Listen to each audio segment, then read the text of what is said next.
So the book I wanted to share with you all today is The Giver by Lois Lowry.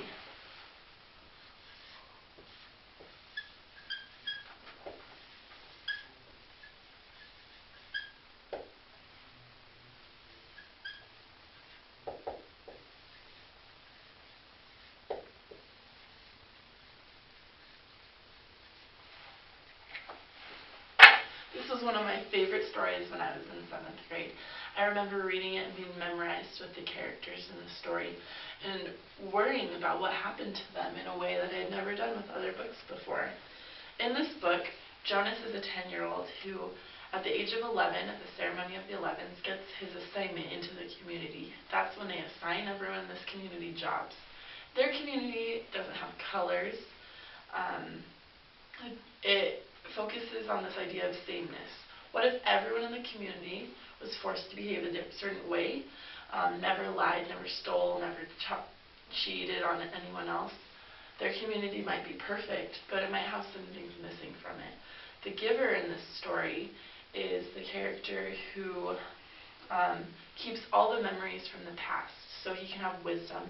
So just in case there's times where in the story something bad would happen, the giver can be the one to share his wisdom and his knowledge of those memories with the community to make informed decisions. On page 119, the giver gives one of his memories to Jonas, and this is the memory that Jonas gets. He turned his head toward the voice and looked into the half-closed eyes of a boy who seemed not much older than himself. Dirt streaked the boy's face and his matted blonde hair. He lay sprawled, his gray uniform glistening with wet, fresh blood.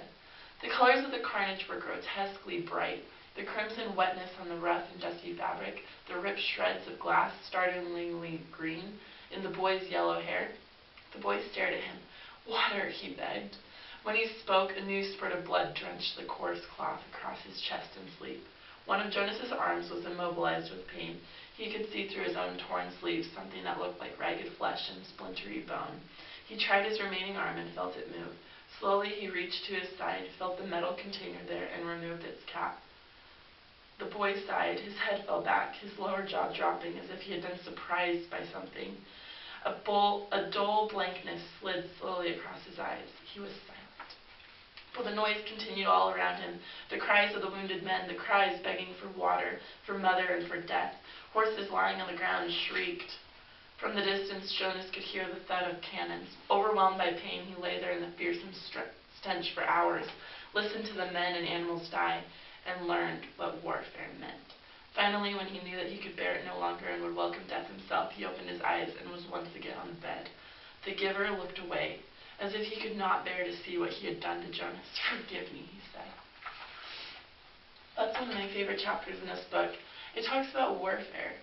What would happen in a society where no one in the community has any idea of warfare? What would happen if no one has idea of feelings? Would we be better in a society without feelings? What about without colors? Or happiness or love?